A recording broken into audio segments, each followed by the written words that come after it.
Olá, sou José Alves Fogaça Neto, sou professor seminarista aqui no IBET de Sorocaba.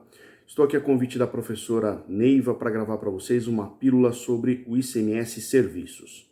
Todos nós sabemos da complexidade do ICMS, a sua própria sigla demonstra as várias materialidades: operação, circulação de mercadoria, prestação de serviço de transporte interestadual e intermunicipal e prestação de serviço de comunicação. Além disso, também temos o ICMS importação. Aqui no que nos interessa no momento é o ICMS serviços. O serviço de transporte, em primeiro lugar, uma relação jurídica de prestação de serviços, é que está sob a análise para a incidência do ICMS, afinal de contas o autosserviço não gera tributação. Nesse sentido, transportar, nós sempre temos que ter em mente que é o ato de mover, de levar pessoas ou coisas de um lugar para o outro.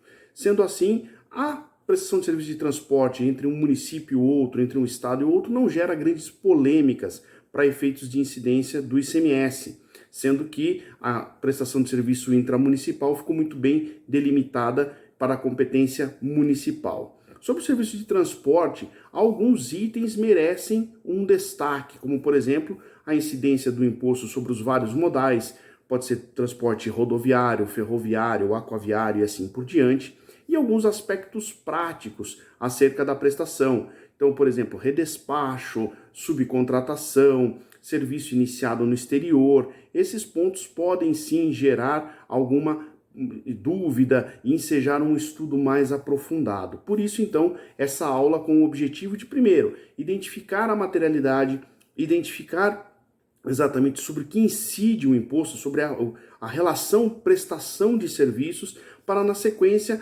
numa visão mais prática, identificar essas particularidades para, por fim, então, determinar se existe ou não incidência do imposto. No que diz respeito ao serviço de transporte, um ponto bastante polêmico que decorre da previsão das diversas legislações estaduais é em relação ao princípio da não cumulatividade, notadamente o posicionamento de alguns estados acerca da vedação ou não do crédito de combustíveis, de pneumáticos, de peças para reposição. Também são questões muito importantes a serem analisadas e que serão exploradas durante a aula. No que se refere especificamente ao ICMS comunicação, aí sim é uma das materialidades mais complexas e que gera muitas dúvidas, tendo em vista toda a complexidade envolvida com o ato comunicacional, porque não se tributa exatamente a comunicação, mas sim a prestação do serviço oneroso de comunicação.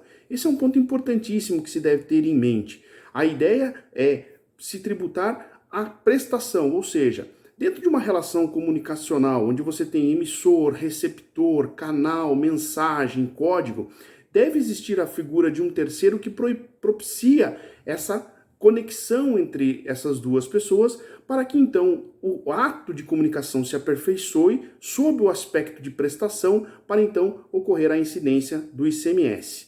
O ICMS, quando da Constituição de 88, ele estava sob outro contexto. Hoje nós temos vários aspectos tecnológicos que implicam numa análise mais detida, mais cuidadosa, para efeitos de definição se de fato nós temos uma prestação de serviço de comunicação tributável pelo ICMS. O grande exemplo é o serviço de telefonia. Não existia grandes problemas, né? O serviço de telefone, o A liga para o B, então você tem aí a relação comunicacional muito bem determinada, emissor, receptor, canal, mensagem, código.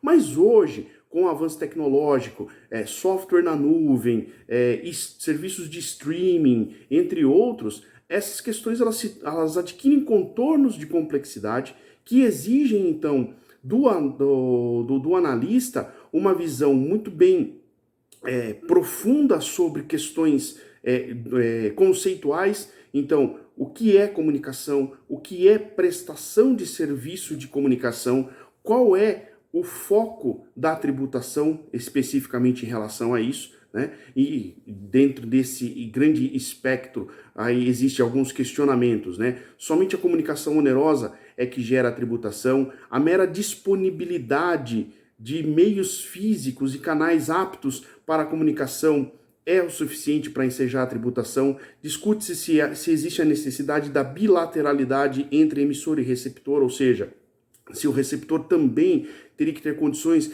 de interagir com o emissor para que então se aperfeiçoasse essa relação. O objetivo da aula é basicamente esse: trazer esses conceitos, trabalhar esses conceitos de maneira bastante consistente para que, utilizando as palavras do professor Paulo de Barros, né, a teoria ilumina a prática. A partir desses conceitos muito bem delineados, investigando exatamente o conteúdo semântico de comunicação, de prestação de serviço de comunicação, para que nós possamos, então, determinar, enxergar se essas questões práticas hoje, de fato, podem ser tributadas pelo ICMS ou não, se elas estão numa zona cinzenta, ou se haveria necessidade, por exemplo, de uma criação de uma nova materialidade para efeitos de determinação dessas tributações. Então, aproveitem bastante a aula, será muito interessante olhar para todos esses aspectos do ICMS Serviços. Até mais!